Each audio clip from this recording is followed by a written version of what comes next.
Put your hand on the table. Tin, we've been brothers for over 20 years. Spare me. People in the underworld call me Brother Tin. I was one of the top lieutenants in the largest triad in Hong Kong, but I spent my entire life fighting against drugs. The gang has strict rules. We only deal in vice and gambling. Dealing flour is strictly forbidden, yet some underlings thought they could get away with it. They were bold enough to run a drug business right on Jizou's turf. Jizou was livid when he found out. He dragged the kid to the restroom and gave him a brutal beating. However, word eventually reached the gang's boss, Uncle Nan. He ordered me to find Jizou and bring him in immediately. Hey, we've been open for 6 months already. What took you so long? I don't care. We're getting wasted tonight and no one's leaving sober. Cheers, brother Liang.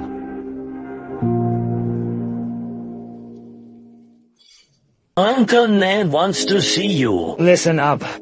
In Zhiying, we are never allowed to touch drugs. You swore an oath before Lord Guan when you joined me, so why is drug dealing happening on your turf? Uncle, I manage so many venues with countless guests every night. I can't possibly keep an eye on every single customer. I have so many men under me, some of them are reckless, and decide to touch drugs. There's nothing I can do. Uncle Nan heard Jizou's explanation, but he wasn't buying any of it. He insisted that Jizou had failed to keep his men in line. He demanded punishment according to the triad's family law. Jizou has been my brother for decades, so I tried to intercede for him. Uncle Nan, don't you dare plead for him. My father died from opium, and yours from heroin. You know that, Uncle Nan shook me down ruthlessly. I was caught in the middle, torn between loyalty and duty. But on Uncle Nan's orders, I had no choice but to pick up the blade. With one strike, our decades of brotherhood were severed forever. Uncle Nan spared Jizou's life, but banished him from the triad. He even tipped off the police to raid all of Jizou's joints, so acting on the tip, the police quickly arrived to sweep Jizou's venues. You just got back from maternity leave. Don't push yourself too hard. Yeah. You think I can't keep up? Light the music off. Get your IDs out. Everyone IDs ready. Show me your IDs. On the table. Cut the chatter and show me your ID. Let me see your ID. It's on the table, Happy now. Keep your IDs on the table. Hey, hello. Choke, spit it out. Spit it out now. You trying to kill yourself. Look out easy. Don't hit me, no. Watch the net. What happened? Gee, let go. Listen, thing down, drop it. Dispatch an ambulance immediately. Stay with us. Chi. Hung in there. I drove Jizou to the hospital myself. As he got out, I handed him his severed fingers. I hoped he could have them reattached, but Jizou just grabbed them and tossed them straight into the trash right in front of me. Watching his despondent silhouette, I knew in my heart that our brotherhood was dead. After being maimed and cast out of the triad, Jizou became ruthless and swore an oath. He would deal drugs and build an empire, to become the biggest drug lord in all of Hong Kong. To fuel his thirst for revenge, he even broke the very finger he used to swear loyalty before Lord Guan. I'm actually Uncle Nan's nephew. He was the one who raised me. My girlfriend always wanted me to be an ordinary man and leave the triad life behind, but I couldn't just walk away from my identity and background whenever I wanted. In the underworld, you are rarely the master of your own fate. I really had to find that guy. At the very least, he could help me lead a normal life. As my girlfriend left in despair, I felt utterly helpless. Heartbroken and devastated, I finally made up my mind to quit the gang. I summoned the courage to tell Uncle Nan that I wanted to leave the triad. Though reluctant to let me go, Uncle Nan ultimately respected my choice. After leaving the gang, I reinvented myself in the world of finance by a stroke of luck. I met a financial lawyer named Feng at a lecture. With Feng's help, my career took off like a rocket. Time flew by and 15 years passed in the blink of an eye. During those years, I not only married Feng, but also rose to become a titan of the financial industry. The public even gave me a prestigious title, the King of Finance. Despite my soaring success, I never forgot my original purpose. I have remained dedicated to anti-drug charities in Hong Kong. Since then, the fates of Jizou and I have lived up to our names. We were worlds apart, one in the heavens, the other in the abyss. He ruled the underworld while I walked the straight and narrow. Jizou had also become a notorious drug kingpin. During a media interview, I used Shunti and shared my motivation for dedicating myself to the anti-drug cause. I grew up in the slums, witnessing firsthand how drugs ruthlessly tear families apart. I loathe drugs, and I despise drug dealers even more. That was why I am committed to the anti-drug cause until the very end. Watching the live broadcast, Jizou remained completely unimpressed. Do you know who he's talking about? His old man. That night, I received a letter from my ex-girlfriend. The letter told me that she was already pregnant with my child when she left. Now the boy is 16 years old and his name is Danny. Not only is he rebellious and addicted to drugs, but my ex-girlfriend is also terminally ill. With her time running out, she hoped I could take care of Danny after she's gone. Learning that I had a son filled me with a whirlwind of emotions. I rushed to the Philippines the next day and immediately contacted the local police. I searched the usual haunts of addicts and soon found out that Danny was on the rooftop. But I never expected that the moment I finally met Danny. In a drug-induced frenzy, he began running and leaping wildly between high-rise buildings, saying my son acting like a wild animal teetering on the edge of death. I didn't hesitate. I took a running leap and jumped after him. Fortunately, I still got it and managed to catch up to Danny.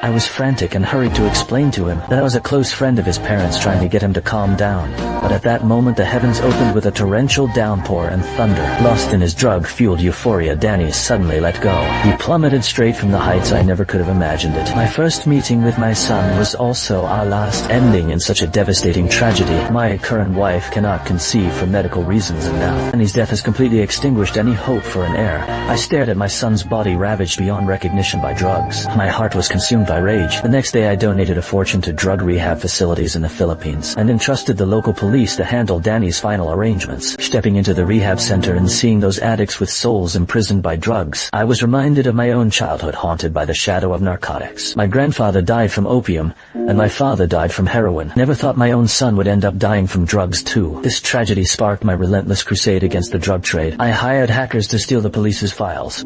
On every drug dealer then rallied my old gang brothers to raid the dealers' dens and seize their stashes. In no time, Hong Kong's drug market was thrown into absolute chaos. Afterward, the police concluded the mayhem was just drug lords preying on each other. Based on police intelligence, they suspected Zhiying, whose influence had been rapidly growing. The police weren't alone. The 3 other drug kingpins were also eyeing Zhiying. I always knew you wanted to take over the entire market yourself. Hey, don't get too greedy or you might just choke on it. You suspect me? Listen to yourself. Are you really pointing the finger at me? Look, Zhiying, even if I didn't suspect you, plenty of others do. If I'm in the wrong, I'll own up to it. If it's not you, then who is it? You're the one sitting on all that product. Do you really think I'm that powerful? Then it must be those two. Please leave that old school heroin trade to the veterans. The two of us only deal in the latest stuff, care for a taste. Even, Triley, it's on me. Aren't you afraid that once I finish this, I'll swallow your whole business too? Fine by me.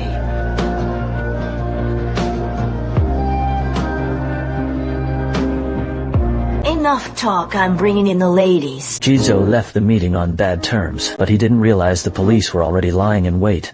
We have a case and need you to come to the station to assist with our investigation. What if I say no? If you don't come with us, we'll head to your clubs and turn the lights on.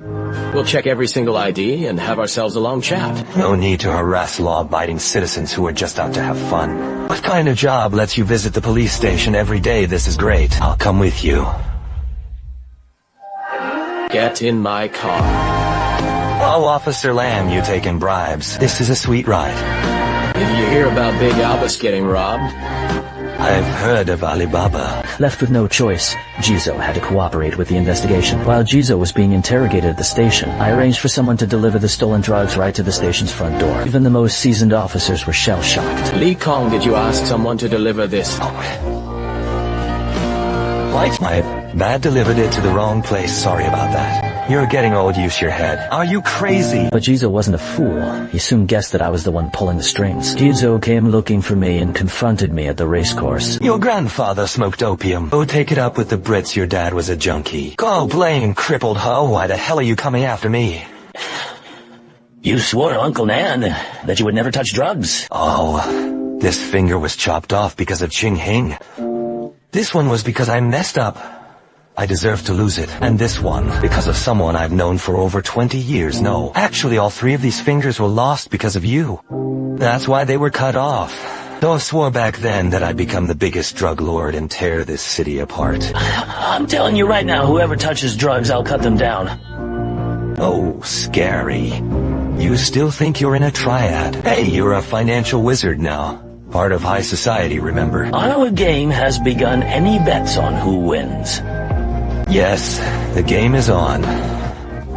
With the gloves off, the real war between us had finally begun. The start of this showdown was this very horse race. Zhiying was highly confident about this race. Since his horse was the reigning champion, however, I entered a dark horse and in the final stretch, it overtook Jizou's horse to clinch the championship, seeing me standing on the podium basking in glory. Jizou was fuming he will always be beneath me. Shortly after the race, my horse's leg was hacked off. I didn't even have to guess who was behind it. I don't want anyone to find out about this. Understood? Despite winning the horse race, it still aroused my wife's suspicion. She couldn't understand how I, a renowned financial wizard, and the justice of the peace could have any ties to a gangster like Jizou. Driven by suspicion, she secretly hired a private investigator to trail me. But the detective was green the moment he started his investigation. I sensed something was off. I quickly sent men to stop him, only to discover that he was actually hired by my wife.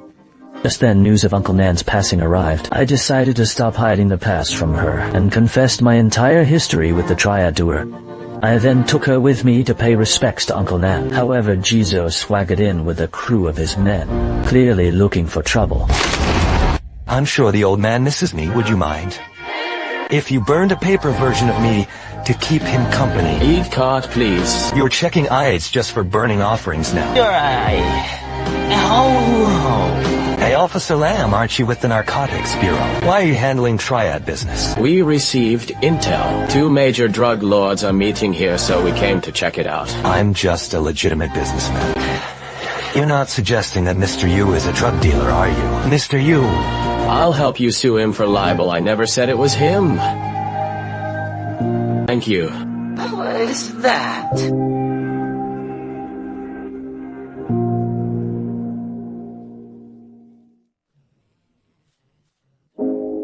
Photography and art display. Come on. Thank you, Mr. Yu. Thank you for your hard work. Leave the old man out of this.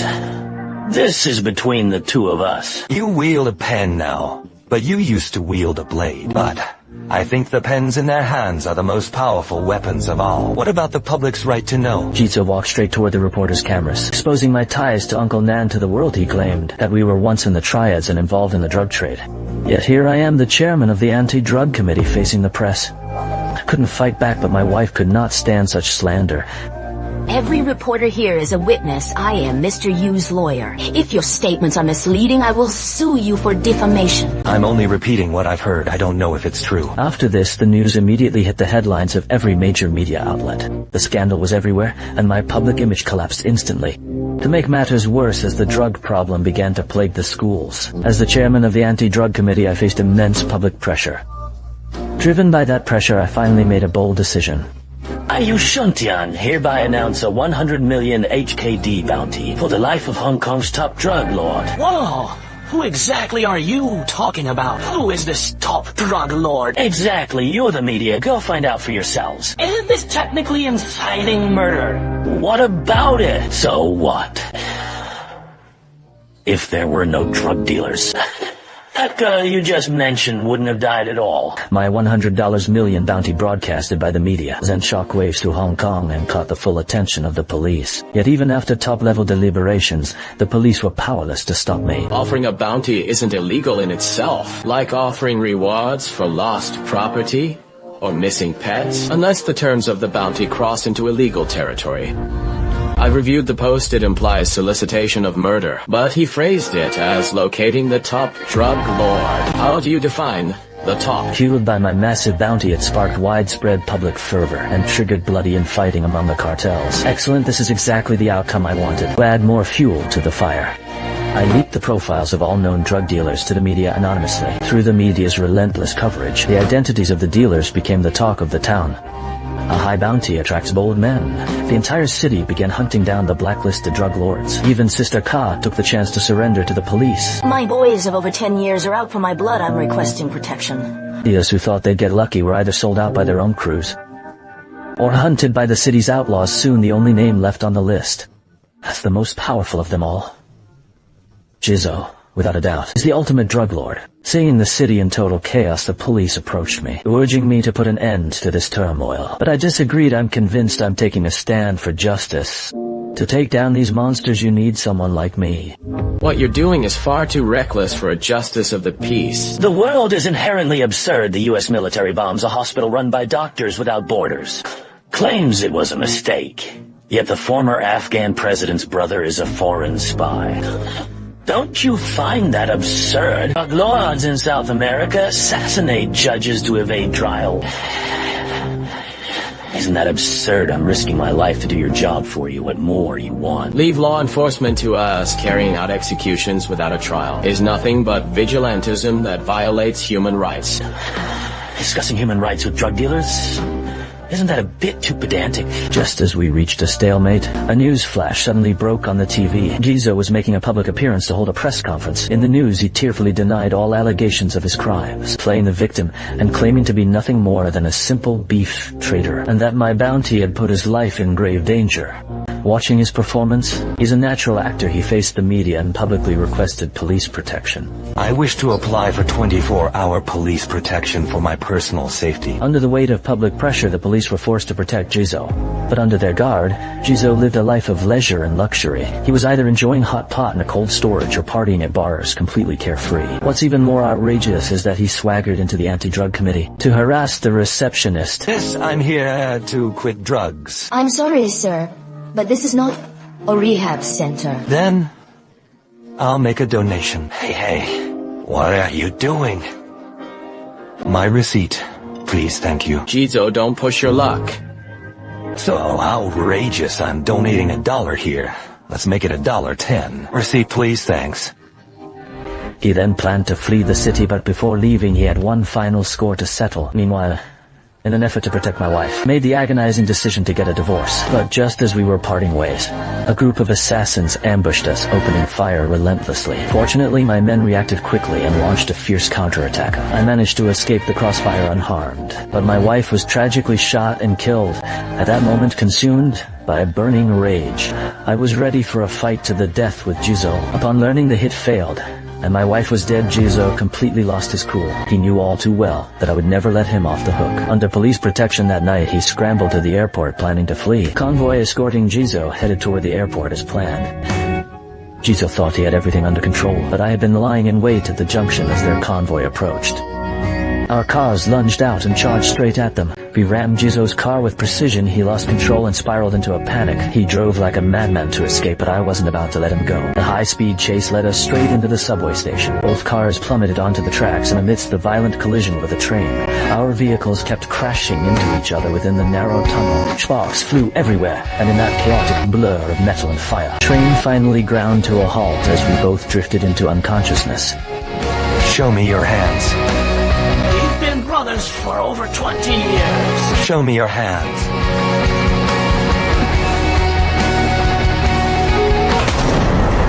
Don't leave, you caused this. I am what you made me, so I sell drugs. But did you ever stop to think if I actually did it back then? Uncle Nan was wrong about me. Enough! You killed my wife. Do you even realize that? After you chopped off my finger, you never even asked if I was innocent. Stop talking, just tell me you're sorry. I was in no mood for his excuses. I only wanted to end this once and for all. I offer up his life to the memory of my late wife. Driven by rage, I lost all reason, hell-bent on taking him down for good. Zhiying suddenly snatched up a pistol. Confronting me head-on, we traded fire. In the end, these two former brothers both fell in this brutal showdown. No one emerged victorious from this tragedy.